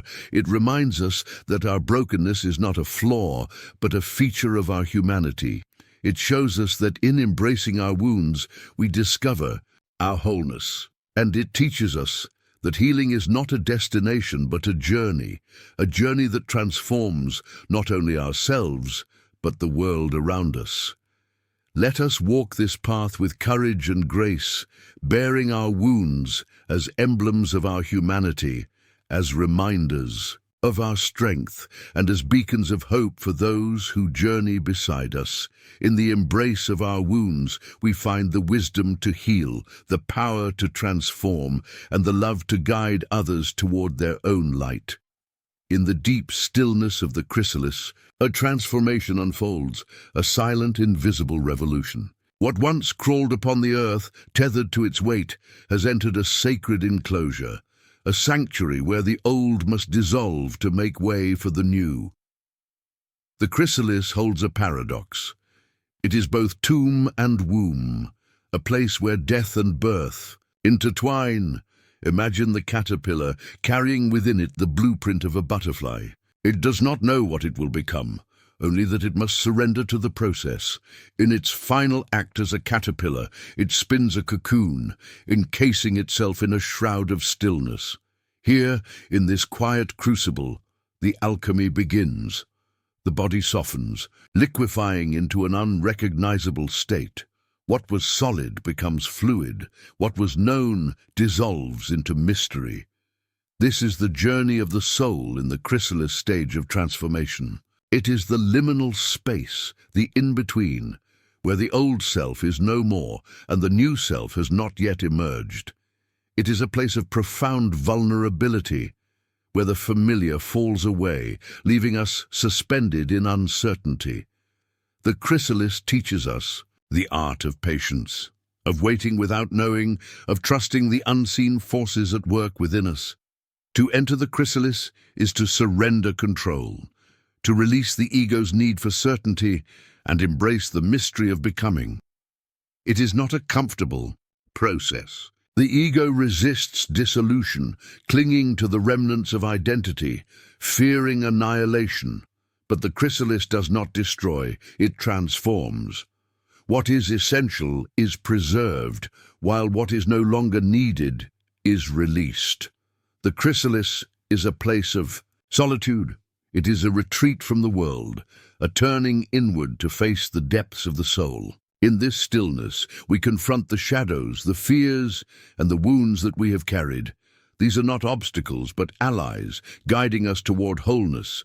The chrysalis is a space of integration where the fragmented pieces of the psyche are brought together in harmony. This phase of transformation is often marked by uncertainty and doubt. The old structures of identity have crumbled, but the new self has not yet taken shape. It is a time of unknowing, a void that can feel endless. Yet within this void lies infinite potential. The chrysalis is not empty, it is full of possibility, a fertile ground where the seeds of the self are germinating. Imagine the butterfly within the cocoon, its wings forming in silence. It cannot see its own transformation, it can only trust the process. So too must we trust the unseen work of the soul, even when the path ahead is obscured. The chrysalis calls for faith, not in an external force, but in the inner wisdom that guides us. In mythology, this stage of transformation is often represented by a descent, a journey into the underworld, where the hero must face the unknown. It is a journey of surrender, of letting go of what no longer serves, and embracing the mystery of what is to come. The chrysalis is our underworld, a sacred space where the ego dies so that the self may be reborn. The stillness of the chrysalis is deceptive. Though it appears quiet, it is a place of immense activity. The soul is at work, weaving a new form, a new way of being. This work cannot be rushed or forced. It unfolds in its own time, according to its own rhythm. The chrysalis teaches us to honor the process, to be patient with ourselves as we undergo this profound transformation. As the time of emergence approaches, the cocoon begins to shift. The new self stirs, testing its wings, feeling the edges of its new form. The struggle to break free from the cocoon is not a sign of weakness, but a necessary part of the transformation. It is through this struggle that the wings gain strength, preparing the butterfly for flight. And so the chrysalis opens, and the butterfly emerges, trembling and new. It is a moment of vulnerability, but also of triumph. The journey through the chrysalis has prepared it for this moment, and though it may not yet realize its own strength, it is ready to soar. The chrysalis stage of transformation is a sacred journey, a time of dissolution and rebirth. It is a reminder that growth often requires stillness, that change comes not through force but through surrender. In the chrysalis, we learn to trust the process, to honor the mystery, and to embrace the becoming. As we emerge from this phase, we carry with us the wisdom of the chrysalis, the understanding that transformation is not a single moment, but a lifelong journey, a continuous unfolding of the self. We step into the world, not as who we were, but as who we are becoming, ready to spread our wings and take flight. From the ashes of dissolution, a spark ignites, a flicker of life, persistent and eternal. This is the sacred fire of renewal, the flame that rises from the wreckage of the old self, not as it once was, but as something wholly transformed. It is the rebirth of the psyche, a phoenix ascending from the embers, radiant and unbroken. In the mythology of the phoenix, there is no rebirth without fire, no ascension without the blaze that consumes.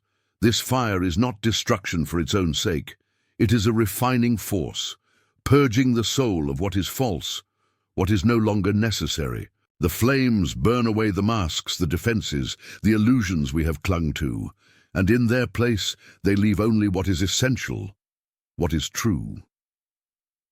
The sacred fire is the culmination of the alchemical journey. It is the stage of renewal, where the lead of the soul is transmuted into gold. This is not a passive transformation, it is a claiming, a choosing of life in its fullest, rawest form. To rise from the ashes is to reclaim one's inner fire, to stand in the light of one's own authenticity and strength. As we enter this stage of renewal, we are called to confront the question, what will we carry forward and what will we leave behind? The ashes hold remnants of the past, fragments of the old self that served us once but are no longer needed. To rise is to release, to let go of the weight that binds us to what was.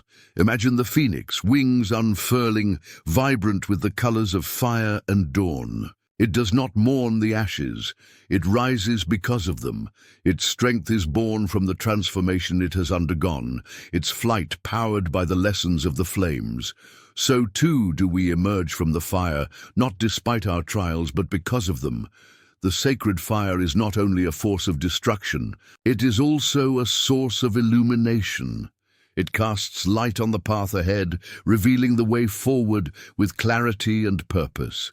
This light is not external, it comes from within, from the soul's own radiance.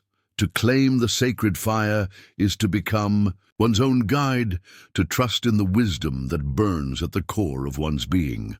In Jungian terms, this stage represents the integration of the self, the union of all the fragmented parts of the psyche into a harmonious whole. The fire is the crucible in which this integration occurs, melting the boundaries between ego and unconscious, shadow and light. Through this process, we become more than we were. We become whole. The journey through the sacred fire is not without pain. To be reborn is to endure the discomfort of change, the vulnerability of shedding the old and stepping into the new. But this pain is not an end, it is a passage, a necessary part of the process. The fire does not destroy us. It purifies us, revealing the strength we did not know we possessed. As the phoenix rises, it carries with it a gift, a renewed sense of purpose, a deeper connection to the essence of life. This is not a superficial renewal, it is a transformation that touches the very core of our being. It is a rebirth that allows us to live more fully, to embrace the wholeness of who we are. The sacred fire teaches us that renewal is not a destination, but a cycle, an ongoing process of becoming. We will face the flames many times in our lives, each time emerging stronger, more luminous, more ourselves. The fire is both a challenge and a gift, a force that shapes us and reveals us to ourselves. In the light of the sacred fire, we see the world anew. The colors are brighter, the air more vibrant. We carry with us the wisdom of the journey, the strength of the trials we have faced, and we know that no matter how many times we may return to the ashes, the fire within us will always rise. This is the gift of the sacred fire, not only the rebirth of the self, but the realization of our own power, our own light. It is a reminder that we are not defined by our struggles, but by our capacity to rise, to transform, to illuminate the world with the radiance of our souls. The self is the silent axis around which the entirety of the psyche revolves. It is the unmoving center and the infinite circumference, holding within it both the seed of potential and the full bloom of existence. Like the mandala, a sacred circle that symbolizes wholeness, the self contains the many fragments of our being, each one an essential piece of the larger pattern. In this great mandala of life, we are both the artist and the canvas. Each choice, each experience, each shadow we face and integrate adds to the intricate design. The self does not demand perfection, but authenticity. It does not call for the eradication of imperfections, but their transformation into parts of the whole. Just as every brush stroke contributes to the beauty of a painting, so does every aspect of our lives shape the greater picture of who we are. The self is not the ego, though the ego often mistakes itself for the center. The ego is the surface, the conscious identity we use to navigate the world.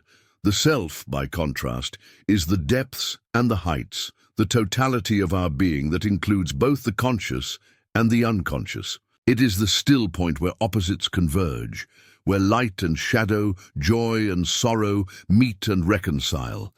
Imagine the self as a great tree, its roots delving deep into the earth, while its branches stretch toward the heavens. The roots represent our connection to the unconscious, to the primal and the instinctual, while the branches reach for the higher realms of understanding and transcendence. The trunk, sturdy and unwavering, is the bridge between these worlds, holding the balance that allows the tree to thrive. The journey toward the self is the process of individuation, the path through which we come to know and integrate all aspects of our being. It is a pilgrimage inward, a descent into the labyrinth of the psyche where we encounter the archetypes that shape our lives. Each step on this path is both a revelation and a transformation, a shedding of what no longer serves, and a claiming of what has always been true.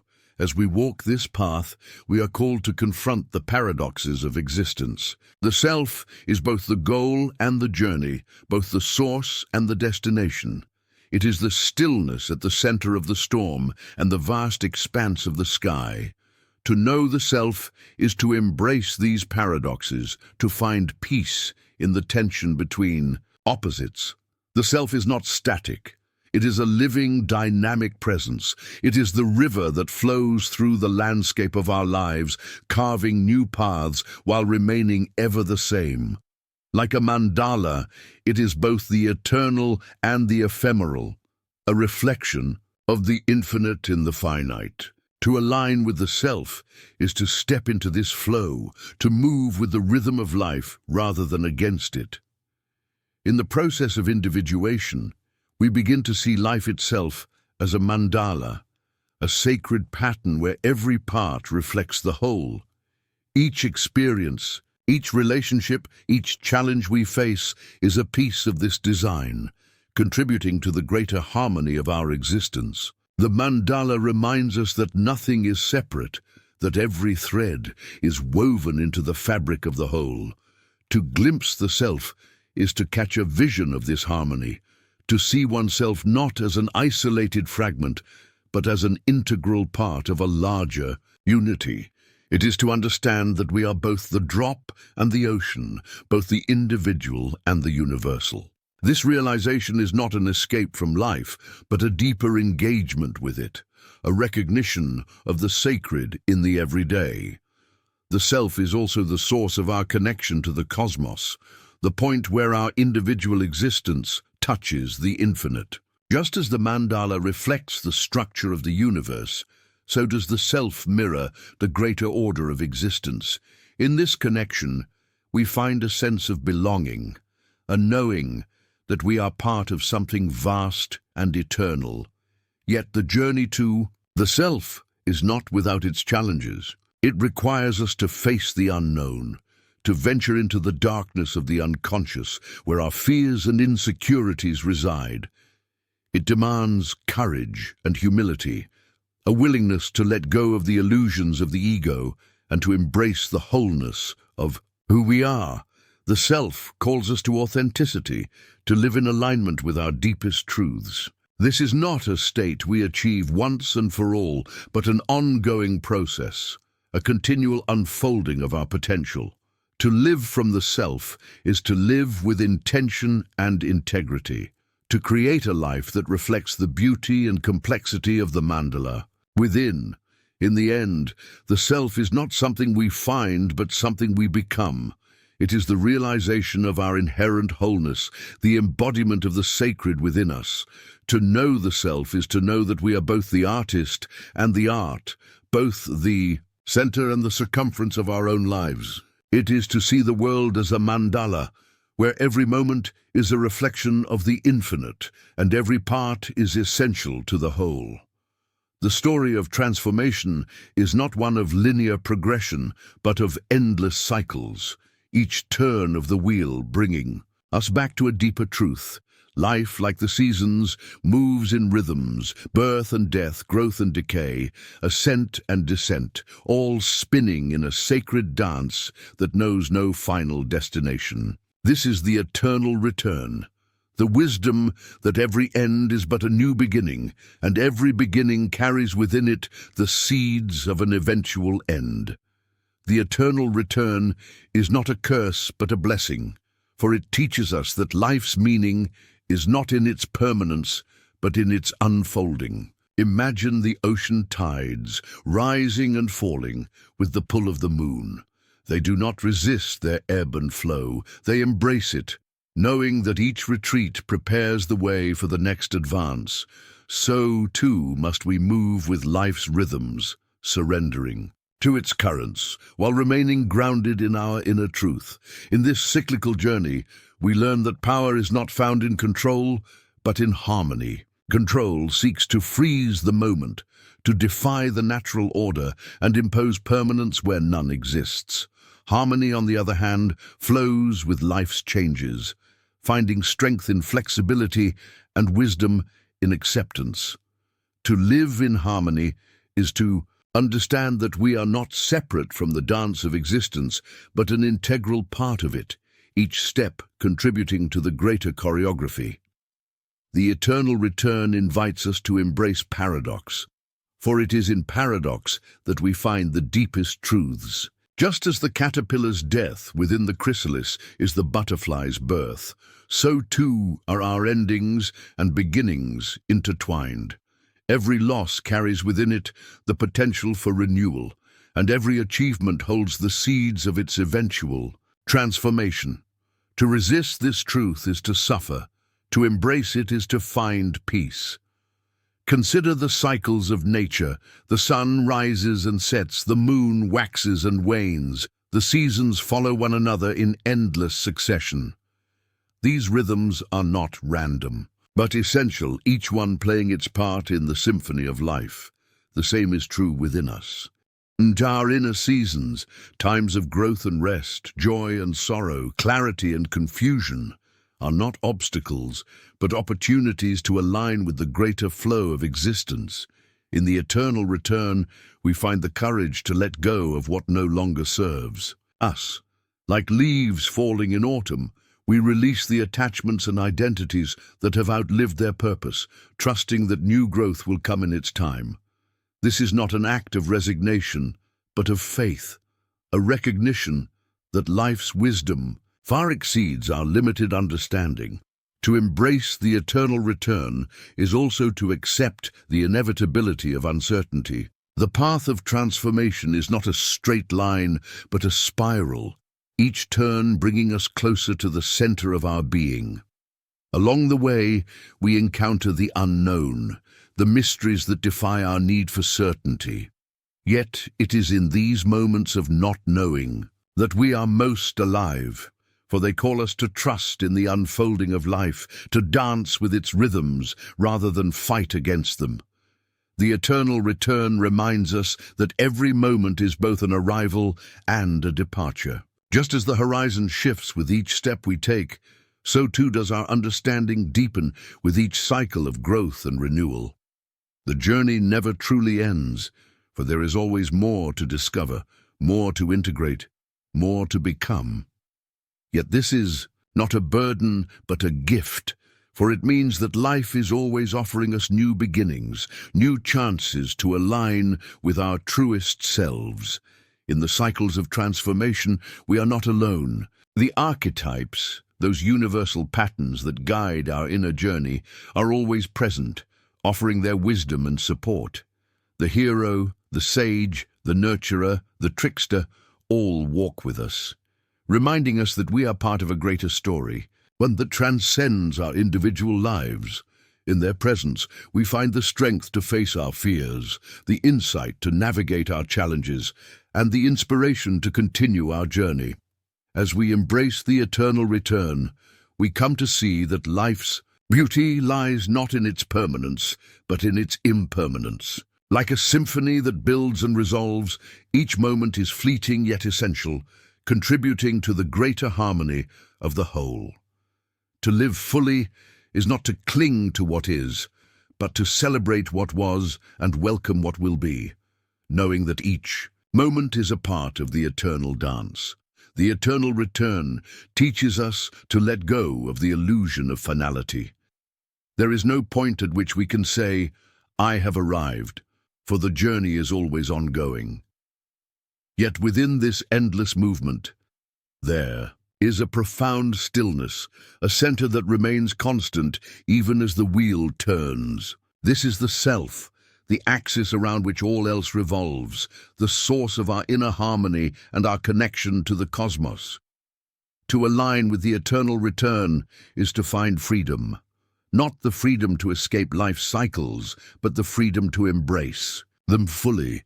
It is to live with the understanding that every moment is sacred, every experience an opportunity to grow, every cycle a step on the path to wholeness. In this freedom, we discover the true meaning of power, the ability to move with life rather than against it, to create harmony within ourselves and with the world around us. The journey of transformation is not one of escaping the cycles of existence, but of learning to dance with them. Each step we take, each lesson we learn, each challenge we overcome brings us closer to the realization that we are not separate from the rhythms of life, but a part of them. In this realization, we find our place in the eternal return, the infinite dance of surrender and renewal that is the essence of existence. And so, as the wheel turns once more, we step forward not with fear but with faith, not with resistance, but with grace. We carry with us the wisdom of the cycles we have traversed, the lessons of the shadows we have faced, and the light of the wholeness we have become. For in the eternal return, we are always beginning, always becoming, always moving toward the fullness of who we are. Video description. In every shadow lies a truth waiting to be revealed, and in every surrender, a transformation begins. This video explores Carl Jung's profound teachings on the journey toward self-discovery and individuation. A path that requires courage to let go, embrace the unknown, and confront the depths of the unconscious. Drawing from Jungian psychology, we delve into the liminal spaces of existence, where the ego resists and the self beckons. Through the alchemical process of transformation, we journey from the blackened chaos of nigredo, through the purifying illumination of albedo, to the radiant completion of rubedo. This sacred inner work mirrors the cycles of nature and mythology, reminding us that destruction paves the way for renewal and integration. The labyrinth of the soul is not a place to fear, but a map of potential, offering treasures to those who dare to venture within.